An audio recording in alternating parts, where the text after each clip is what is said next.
Ako po si Arsenia Basok Tiahil de Generals Bautista. Nananawagan sa ako People Party List at kay Congressman Salvino ng tulong. Nangangailangan po siya ng operasyon, ng gamot, mga laboratory exam at procedures para sa kakaiba po niya. Sakita lang po ang kidney niya, kaya ito ay kinakailangan daw ng pangalagahan. At i-refer po siya sa Philippine Children's Hospital kasi may problema rin sa kanyang ari. Umiihi po siya ng dugo. Live mula sa Kongreso, makakausap natin ngayon itong si Nanay Arcenia. Nanay Arcenia, magandang hapon po. Magandang hapon rin. Opo, Nanay Arcenia, kumusta po ngayon ang kalagayan po nitong si Jenny, itong pamangkin po ninyo? Ano po, yun nga po yung nababahala po kami kasi umiihi po siya ng dugo. Kaya dinala po namin siya last week dito sa National Kidney para malaman po ano yung kondisyon niya. So yung tumingin po sa kanya na pedia nephro, sabi niya, bali may kakaiba siya kondisyon, sabi niya, ito ay rare in a million na kaso daw, kung saan walang isang kidney yung bato po. Tapos may problema rin dun sa ari, kaya hindi siya nagre-regla. Opo. Nanay, umiihi po siya ng dugo. Ano daw po yung sabi ng doktor? Ano po yung diagnosis patungkol po sa kanya? Ito po, masyadong technical, sabi, renal agenesis o kasama po siya dun daw sa syndrome na obera, yung obstructed hemivagina daw, tapos may ipsilateral renal anomaly. Opo. Base po sa libro lang daw po nakikita yun. Tapos masaya sila na meron na silang na-encounter ngayon na actual na kaso. Opo. Ano po yun, Nanay? Masaya daw po yung mga doktor na meron po silang na-encounter na ganitong kaso? Opo, kasi sa libro lang po yun. Nakasulat. Oo. Pero wala pa silang nakikitang kaso. Kaya sabi no, Ibang klaseng doktor to Rare in a million na kaso po ito, Opo. sabi niya. So, parang sinabi ng mga doktor na to na maswerte sila dahil meron silang pasyenteng ganito.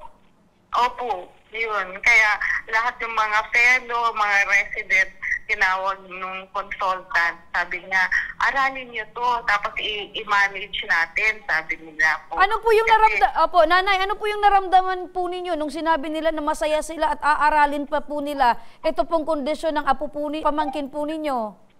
Yun po, masaya naman po kami para malaman namin paano dapat gawin sa kondisyon niya. Kasi sabi nila pag mapabayaan daw, magda-dialysis. Ikaw, bata pa naman to, 13 years old pa lang. Opo. Kaya sabi namin, okay lang po sa amin, basta importante, magamot siya at yung natitira pa niyang isang kidney ay maalagahan. Kasi lumalaki na rin po yun. Siyempre, na-overwork na. Kasi dapat dalawang kidney. Ganyan. Opo. So para maiwasan daw dialysis, mag-transplant na matagal at siyempre, apektado rin ang pamilya niya. Sige, Nanay, good luck na lang natin yung mga doktor sa pag-aaral po nitong na-find out po nilang sakit na meron po itong pamangkin po ninyo. Ilang taon na po ba ito, Nanay, na pamangkin po ninyo? 13 years old po. 13 years old? Opo. Kawawa naman sa murang edad, ganito po yung pinagdadaanan.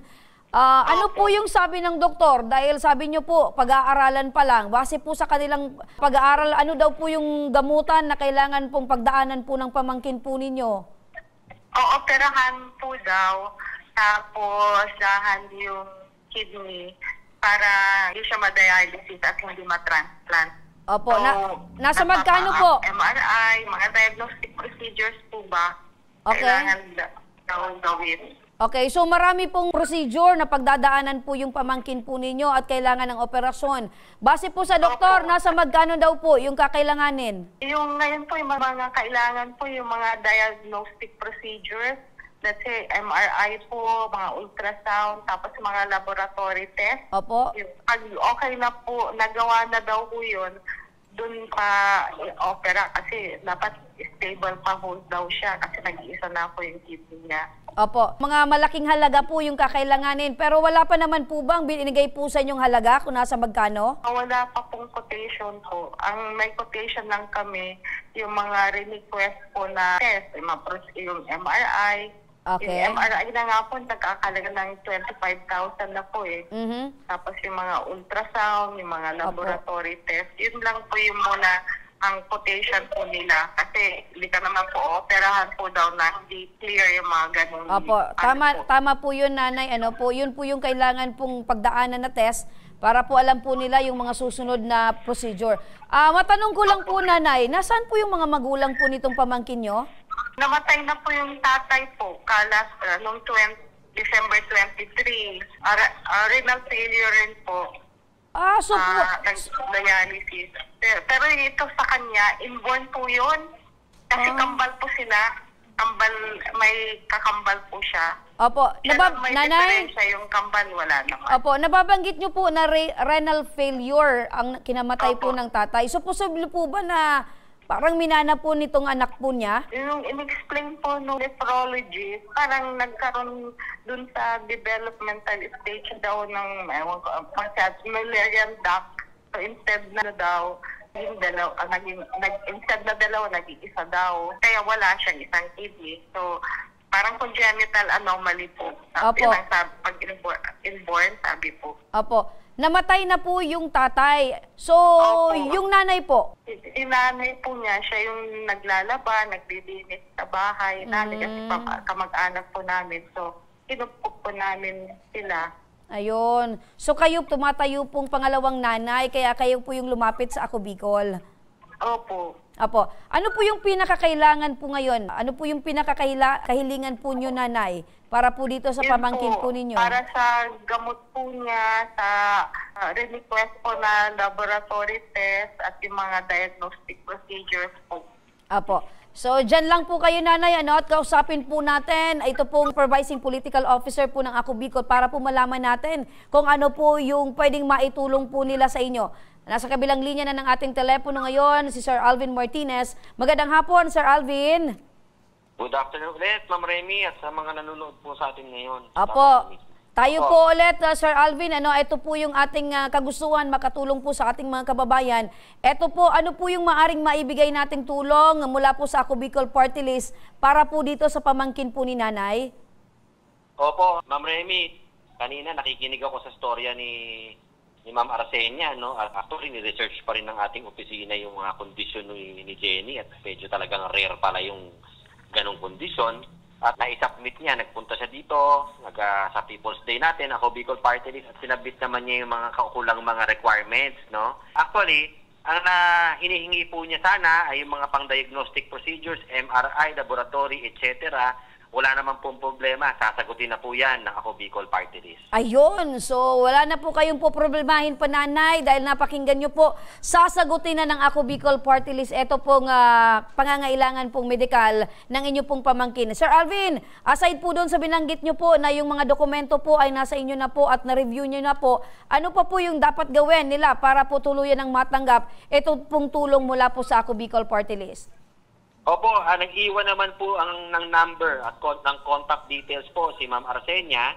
Basok po ay nag-iwan po siya ng mga detalye niya. Doon po tatawagan ng ating coordinators sapagkat kailangan hintayin natin ang GL code na mangyayari po yan galing sa Department of Health. So pagka natanggap na po natin yan, through email naman po yan, pinapadala ng Department of Health, dali-dali po tatawagan po natin agad si Nanay Arsenia para makuha niya na yung guarantee letter niya. Opo. Sir Alvin, para naman doon sa mga kababayan po natin na parehas po ni nanay na meron din po silang alalahanin patungkol sa medical, ano po yung kailangan po nilang gawin? Opo, sa mga kababayan po natin na nagnanais po lumapit sa Ako Bicol Party List upang humingi po ng tulong medical, maaari po kayong pumunta dito po sa North Gate dahil tuwing Lunes po, every Monday, meron po ang Ako Bicol Party List na People's Day kung saan ito po ang araw at oras na tinatanggap po natin yung mga kababayan natin na gustong humingi ng tulong. Mag-submit lamang po sila ng mga kaukulang requirements po na kailangan nating makuha at ma-assess ng ating mga staff. Tsak po, lahat po na lumapit sa atin, mga kababayan natin, Bicolano o hindi Bicolano, tsak po mabibigyan yan. Ulitin ko lang po, ang schedule po ng People's Day ng Ako Bicol Party List ay tuwing Lunes, alas 8 po ng umaga nagsisimula hanggang alas 12 lang po ng tanghali. Ayun. Huwag pong mag-alala at lahat po ng lahat po ng bumisita sa ating People's Day ay tsak po mabibigyan ng atensyon at bibigyan po, mapoproseso po ng tulong medikal. Basta po qualified, basta po kumpleto ang requirements na binigay, wala pong magiging problema. Mabibigyan po natin ng tulong. Ayun, maraming salamat sa muli, Sir Alvin Martinez, ang Supervising Political Affairs Officer ng Ako Bicol Party List. Mabuhay po kayo, Sir Alvin. Mabuhay po, Ma'am Remy, sa mga bumubuo po ng Tabang Ora mismo at sa mga kababayan po nating nakikinig at nanonood. Maraming salamat po, mabuhay po kayong lahat. Maraming salamat. Nanay, napakinggan niyo po si Sir Alvin. Opo, maraming salamat din po sa Ako Bicol Party List at maging sa kay Congressman Saldico po. Opo. Nanay, naniniwala na po kayo. Opo, naniniwala na po kayo, Nanay, ng Ako Bicol Party List ay laging naandyan para tumulong sa ating mga kababayan. Opo. Opo. Salamat po. Opo. So, isasama na lang po namin, Nanay, ang inyong pong pamangkin para po maging successful po yung kanyang mga gagawin po sa kanyang operasyon or ano pa man pong laboratory. Ano po, Nanay? Maraming salamat po sa inyo. Maraming salamat at God bless po. Opo. Thank you po. Thank you at ingat po kayo, Nanay.